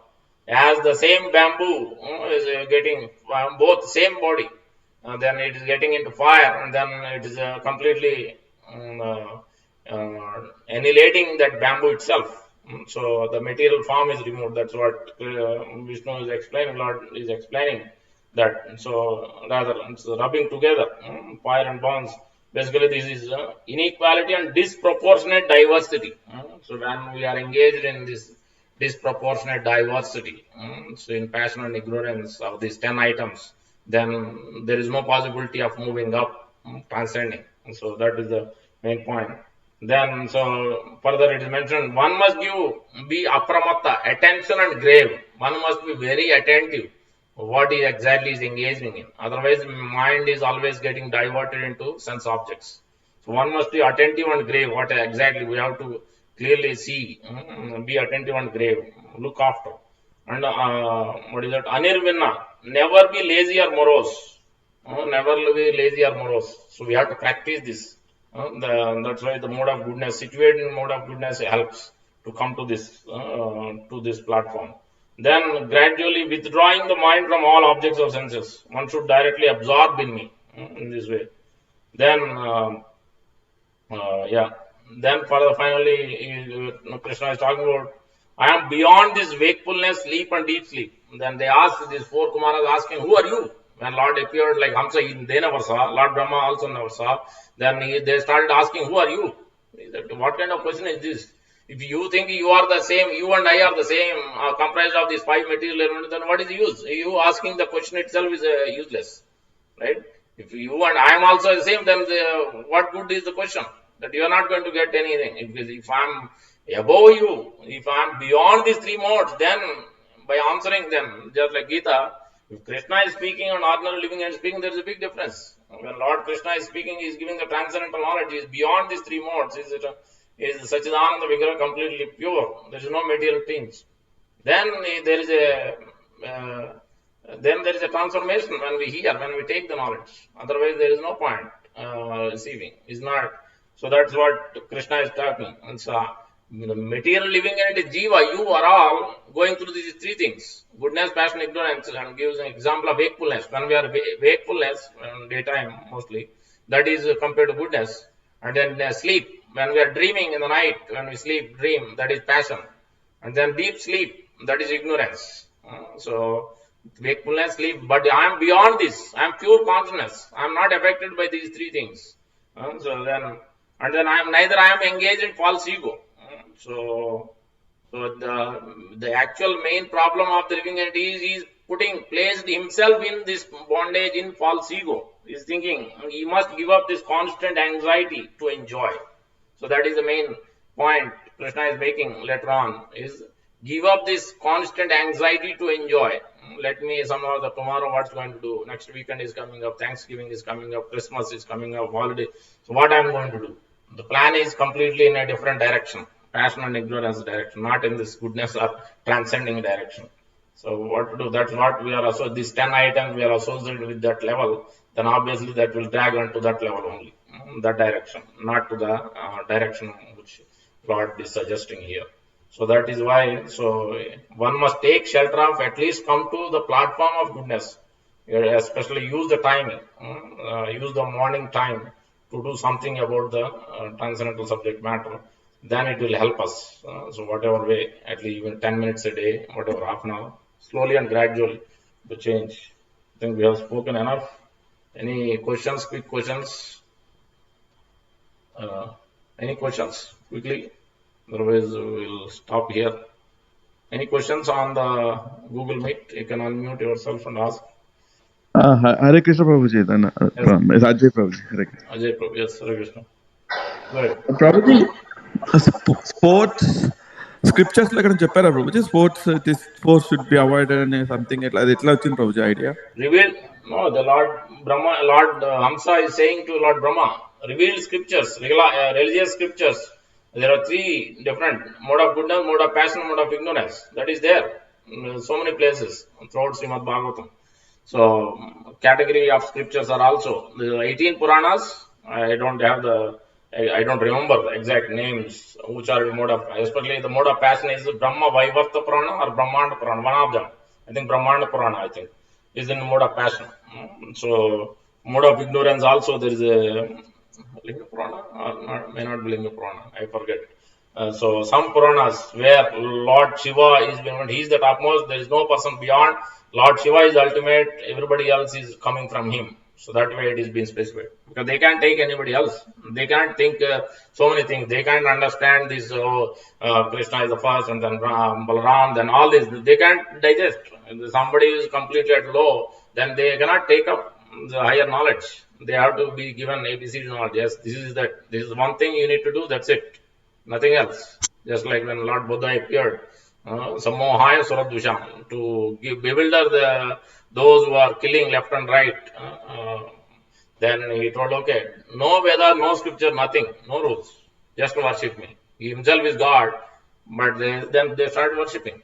So that in that way, so that no person beyond Lord Shiva, that's how this the third type, mode of passion, mode of ignorance, Purana.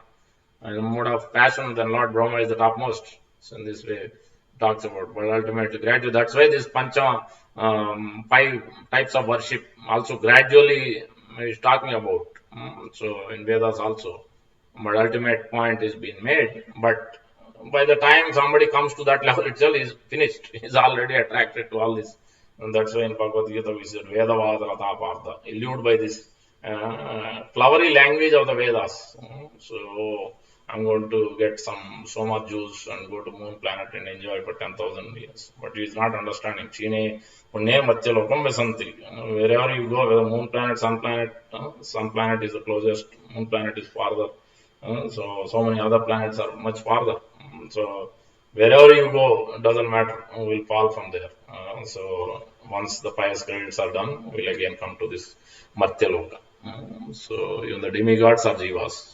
Starting from Lord Brahma, Chandra, Indra, 33 principal, 33 crore, 33 million demigods. But Lord Shiva is not Jiva, he is beyond Jiva. He is as good as Lord Vishnu. We can consider almost like Lord Vishnu, not much difference in one sense.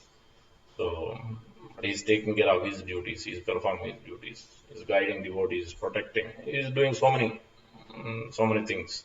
So it's not one day to understand Shiva Tattva either. So is that clear? I can give you the list exact, these 18 Puranas. I'll try to talk. And Prabhuji, like means like it involves passion while playing any game. So you're saying that passion is not good? Yes, passion in the sense that we must have passion to engage in what activities. Like one who has passion, matta and pramatta and apramatta are there. Matta is intoxicated, but there is a transcendental intoxication. There is a intoxication in taking liquor, taking some drink. But that intoxication can be there to take only which is prasad. That yes, Lord Shiva has drank some ganja, I will also drink. That is the those who are mode of ignorance, I'll follow Lord Shiva. But no, Lord Shiva, did you see Lord Shiva drinking? Even if you drink, can you drink poison? No, you cannot drink. Then how can you? Why are you imitating? But Lord Shiva didn't instruct you to drink that or eat meat. But that's what they do. That's what some do. So this is called matta, intoxication in these gross things, which are around, which is not mentioned, not prescribed, especially if you want to transcend, if you want to progress. So that is what again pramatta. What is that? The verse is there, Srimad Bhagavatam. Evam pramatta kurute vikarma et indriya pretaya apnoti.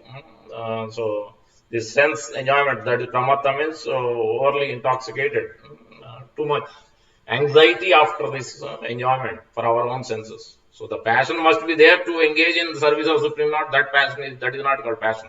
That sense, that is called goodness.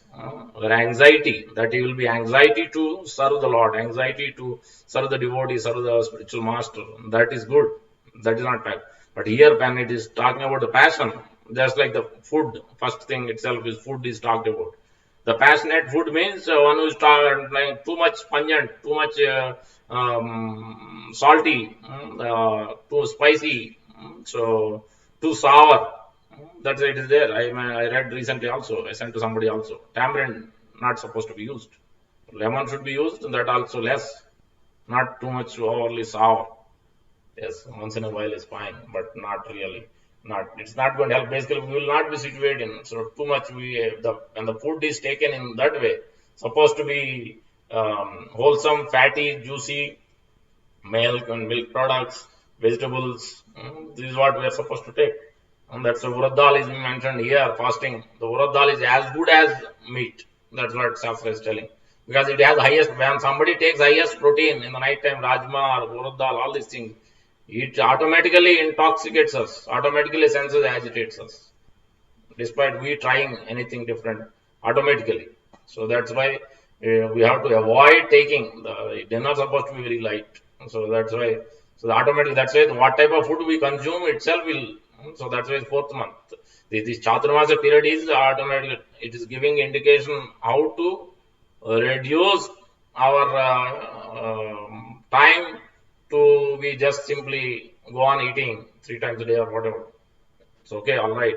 But it is mainly the purpose is out of 12 months, at least 4 months, try to see what you can do. Reduce or some austerity, something you follow. Whatever you, each person is different, levels different. So whatever you can do, something you do. Other than your 8 months, at least in these 4 months, do something, whatever it is. Then gradually you can increase that. That is the idea. Ultimately, because you are so much attached to the body, at some point you have to give up. And a practical exam at the end of life, you cannot give up all these things.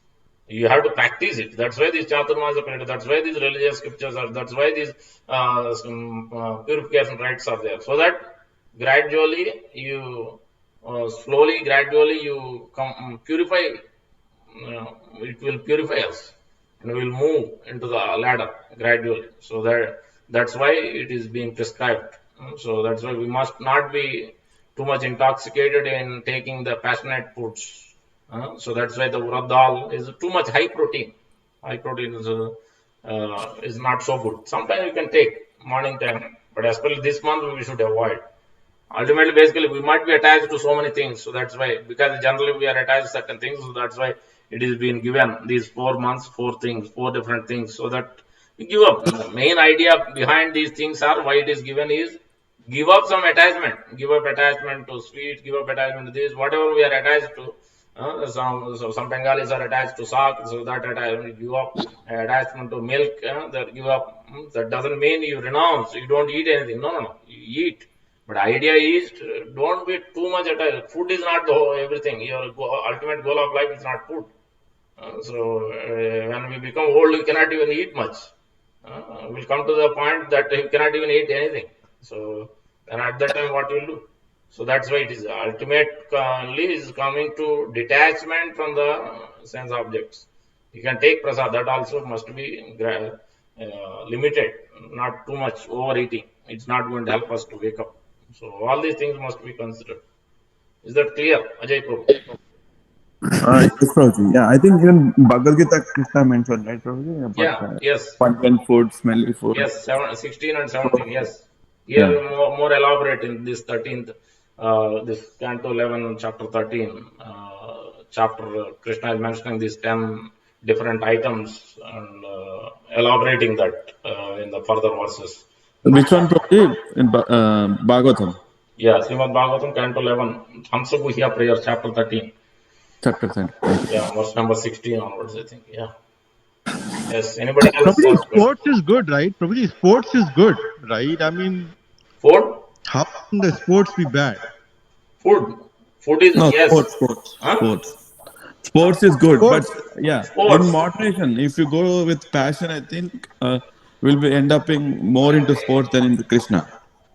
Yeah, yes, some sports, because that's what it is. That is also mentioned in the purports in these verses.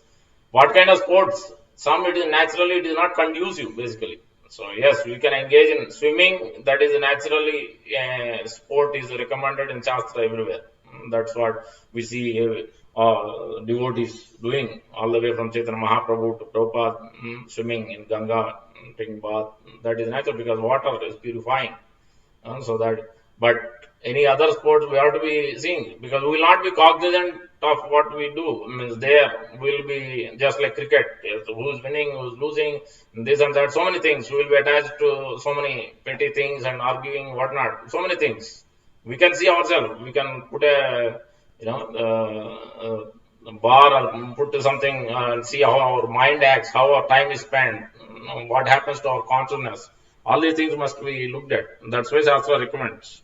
So in everything we do, whether it's mode of goodness or passion or ignorance, we have to see.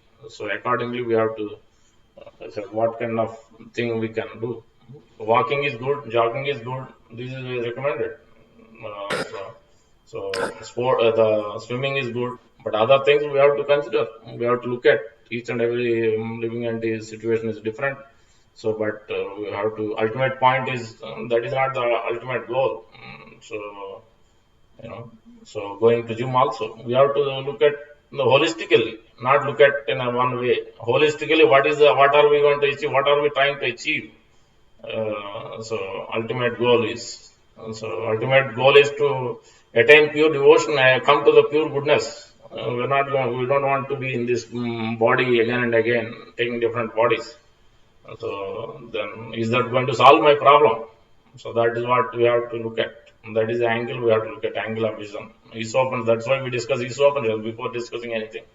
Because the Isopan is giving that vision, transcendental vision, guidelines, prayers, how we operate, what is the mode we should operate, what kind of knowledge, what kind of practices we should take it on. So if we don't study Isopanishad thoroughly, then it's very difficult to understand why Krishna is saying certain things in Bhagavad Gita or Srimad Bhagavatam.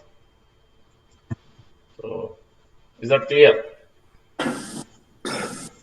Hare Krishna, Prabhuji, Satish here. Yes, Hare Krishna. Hare Krishna. Can you elaborate more on when you said in the night or in the evening you should not eat foods like protein foods? Is it all lentils or some specific food? Yeah, especially in general itself is light food we should take, especially before 6 o'clock we should take. That is general recommendation. As soon as sun is setting, then the Jataragni in what is that? That verse is Aham Vaiswanaro Pranam Dehamasa Pranapar Samayaktam Pachamennam Chaturvedi. These 4 kinds of food is digested with that Vaiswanara Agni in our. But that proportionately acts as sun is there. If sun is there, then it proportionately digests fast. If sun is not there, it doesn't digest. It becomes fat. So that's why in the olden days they were not eating after sun is setting. You see, animals or birds, nobody eats. So that is general instruction, but it doesn't mean it is not possible. It is impossible task for many of us. So we try to at least avoid eating too late, at least 7 or 8 maybe. And even if we eat, then we should eat light. Try to eat less protein. Masoor dal is out of question. That pink dal is not at all. Generally, we don't use at all. In all our ISKCON, we don't use at all Masoor dal. That is that itself is gone out of the question. But the urad dal we use. But in general, especially for this month, that is supposed to be prohibited, restricted. So that we give up one kind of attachment. People may be attached to vada or this or that with urad dal. So that's idli. Everything is made with urad. So that is the idea is to become detached from certain things, certain attachment we may have. So unless we practice, then there is no way we can give up that. So that is the main idea. It's not so much about this food or that food, and it's also about the protein. Why it is almost as good as meat is high protein, because meat is much more higher protein than this urad dal or masoor dal. So that's why generally we see that many sannyasis don't take urad dal. So high protein things they don't take. It takes long time to digest. It sits in the it will make us more and more. It takes long time to process, and that means it will not be so much conducive. Prabhupada told to Sankirtan devotees, you are going for Sankirtan devotees, not all of us. You take vegetables, you take paneer, that's it. Quinoa you can take, but don't take grains. That's what Prabhupada told. Don't take any grains. That's what he told to some Sankirtan devotees. So then that way you will not be affected. You will be always active, and that is just specifically to them. It doesn't mean we follow. Especially those who are in Grihastha ashram, we can eat, no problem. Urad dal, that's fine. But try to eat rajma, all these things, morning, afternoon, fine. We can see ourselves when we eat what happens. We become a little bit lazy. Especially if we eat in the night heavy, we can observe ourselves. At least I have observed. I have changed my diet so many times in the last 10, 15 years. I'm still changing, seeing and how it is working and accordingly changing. So because otherwise, ultimately it affects our consciousness, it affects our spiritual practices. So accordingly, we have to do. We need energy. We definitely need to eat, but how we balance it, the timing, so that we have to see. Especially the night eating is not so good. So that's why in ISKCON temple there is no dinner prasad. In Sunday feast there is, but in general, we'll see rest of the days. If you go to any other place in Vrindavan, other place, yes, there is festival. But regular days, you ask them, they generally take me some milk. Mostly, generally they used to. Nowadays, maybe they are making something. But otherwise, I mean, previously there was only milk. Even Prabhupada himself used to take milk and nuts, poha, and dry poha, dry muri. These are the things Prabhupada used to take. Morning he used to take fruits, sometimes maybe upma, fruits, milk. That's what. Lunch he used to be heavy. Rotis and rice and sabjis and dal. So Prabhupada used to take. So that's how generally, or sometimes maybe one puri in the evening. If there is nothing, puri and milk or something. But generally, mostly muri, poha, dry poha. That's what he used to do. Sometimes, as he's translating, he used to take sandesh or milk things, some sweets. What about salad, Prabhuji? Huh? Carrot? Salad. Salad? Yes. Salad you can take, but not in the night. Salad is not good in the night. So salad can be taken morning, breakfast. Generally, it is good for lunch. Breakfast is also maybe fine if you are used to. You can try and see how our body working, but not definitely night. Not indefinitely. That's why saag also is generally not taken in the night. Leafy vegetables not taken in the night. Just in general, because you look at it, spinach means iron. So that's why these red kidney beans, all this is iron content, high protein. So same way, leafy vegetable means high. So that's why it is not so good to take in the night. It is generally taken in the morning or lunchtime. So that's how it is taken. Salad also not supposed to be taken. It's not so good in the night.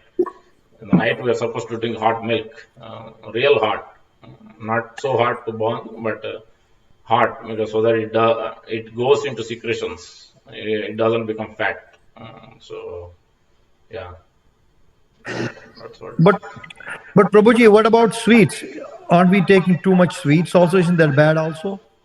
Yeah, there are different levels, obviously. So if you ask me, then I stopped sweets many years ago.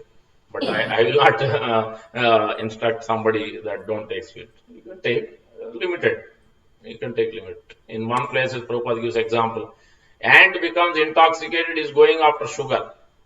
So same way, so sugar is one of the also intoxicant. So that's what Prabhupada says, and that is the reality also. So you can take sweets morning, afternoon, but dinner avoid it. Prabhupada can take anytime, anything.